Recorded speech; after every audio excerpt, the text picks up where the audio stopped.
নমস্কার, স্বর্গপথের চ্যানেলে আপনাকে স্বাগত। আশা করছি আপনারা সকলে খুব ভালো আছেন, সুস্থ আছেন এবং বজনে আছেন। জায়গাটাকে কি আপনারা চিনতে পারছেন? হ্যাঁ, ঠিক ধরেছেন, মদনমোহন মন্দির। কোচবিহারে গেছি আর কোচবিহারের প্রাণকেন্দ্র মদনমোহনের দর্শন করব না তা কি হয় বলুন? আমি আগেও একবার কোচবিহারে গিয়েছিলাম, কিন্তু সেইবার আমি প্রাণ গোবিন্দের দর্শন পাইনি। তবে এই বছর কৃপাময় আমাকে কৃপা করে দর্শন দিয়েছিলেন। দিনটা ছিল ৮ই ফেব্রুয়ারি ২০২৫ শনিবার, আর সময় তখন ওই সকাল ১১টা ৮ মিনিট। চলুন ধীরে ধীরে মদনমোহনের দিকে এগিয়ে যাই, তার দর্শন আমিও করি আর আপনাদেরও একটু দর্শন করাবো।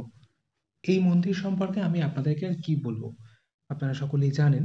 তবে আমি শুনলাম যে কোচবিহারের মহারাজা নৃপেন্দ্র নারায়ণ এই মন্দিরটা নির্মাণ করেছিলেন ১৮৮৫ সাল থেকে ১৮৮৯ সালের মধ্যে।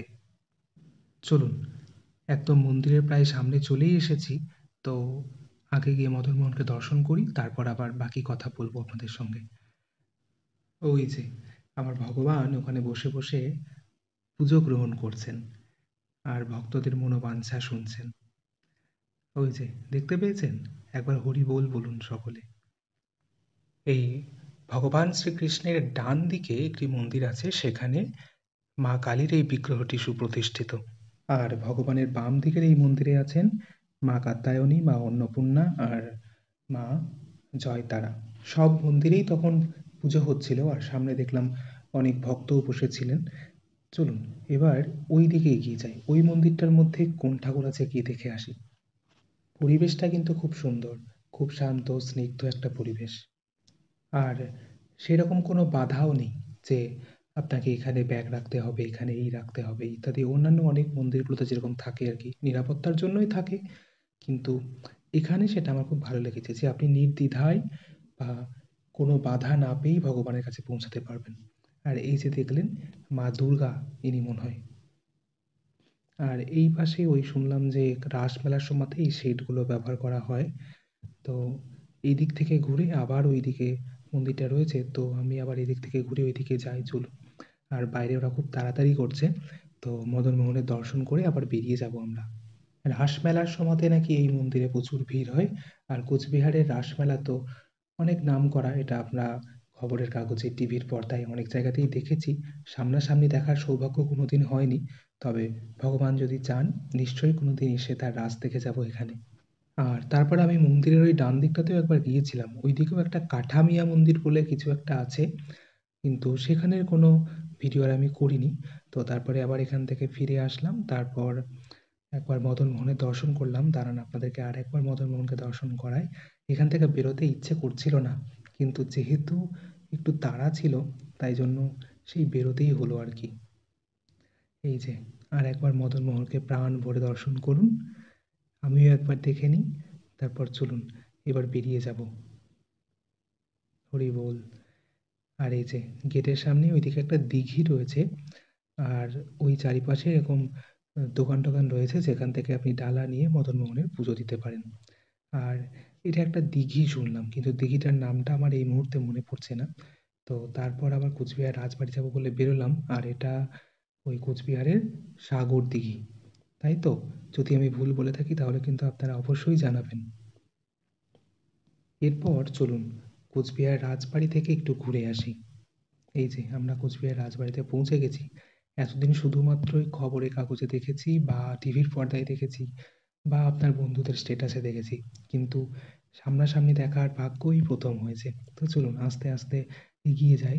যেহেতু অনেকেই প্রথম এসছে, তাই জন্য সবাই নিজের স্মৃতিটুকু বন্দি করে রাখতে চেষ্টা করছে।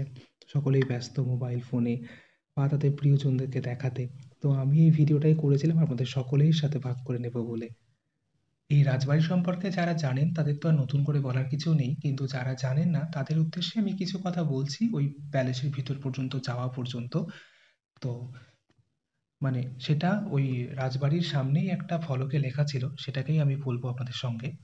তো সেখানে লেখা ছিল, ইতালির নবজাগরণের প্রাক্কালে ইউরোপীয় স্থাপত্যরীতিতে যে চরম উৎকর্ষ সাধিত হইয়াছিল, তাহারই ভাবাদর্শে রূপান্তরিত সুবিশাল এই রাজপ্রাসাদটি বিখ্যাত কোচ নৃপতি মহারাজা নৃপেন্দ্র নারায়ণ ১৮৮৭ খ্রিস্টাব্দে নির্মাণ করেন।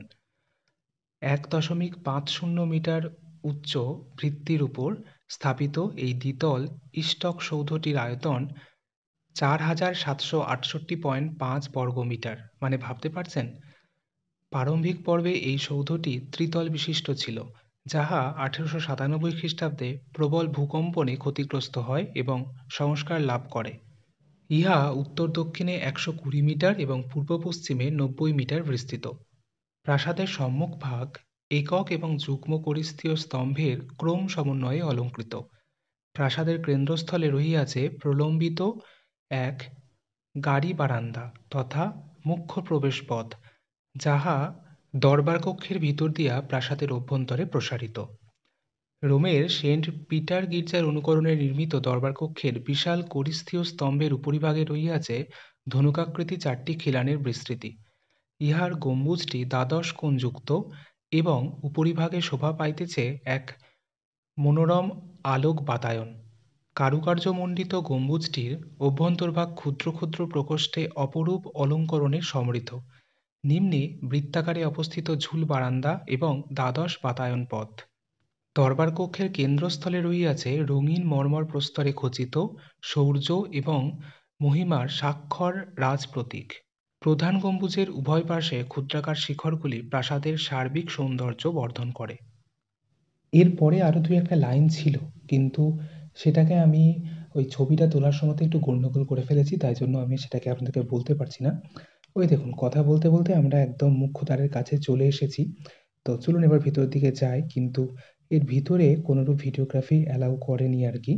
তো যেটুকু করেছিলাম সেটুকু আপনাদের সঙ্গে তুলে ধরলাম। তো চলুন, রাজবাড়ি দেখা মোটামুটি ঠিকঠাকই হলো। ভিতরে অনেক মিউজিয়াম ছিল, কিন্তু সব জায়গাতে তো ওই ভিডিওগ্রাফি অ্যালাউ করে না। যাই হোক, তো চলুন, রাজবাড়িটা ঘুরে ভীষণ ভালো লাগলো। এবার ফেরার পালা। তো চলুন ফিরি এবার। আর কিছু সুখস্মৃতি অবশ্যই আমার ঝুলিতে নিয়ে ফিরবো। এই যে রাজবাড়িটাকে আরেকবার দেখে নিন, ওই যে যা যা বললাম ওগুলো একটু মিলিয়ে মিলিয়ে দেখে নিতে পারেন কিন্তু। যাই হোক, চলুন এবার ফিরি। ভালোই লাগলো কোচবিহার মদনমোহন বাড়ি এবং রাজবাড়ি ঘুরে। আপনাদের কেমন লাগলো সেটা অবশ্যই জানাবেন। আর ভালো লাগলে প্লিজ লাইক, কমেন্ট এবং শেয়ার করবেন। আর আপনি যদি এই চ্যানেলের নতুন দর্শক হয়ে থাকেন তাহলে প্লিজ চ্যানেলটা সাবস্ক্রাইব করুন এবং পাশে থাকা বেল আইকনটি প্রেস করুন এই ধরনের আরও ভিডিও দেখার জন্য। ধন্যবাদ।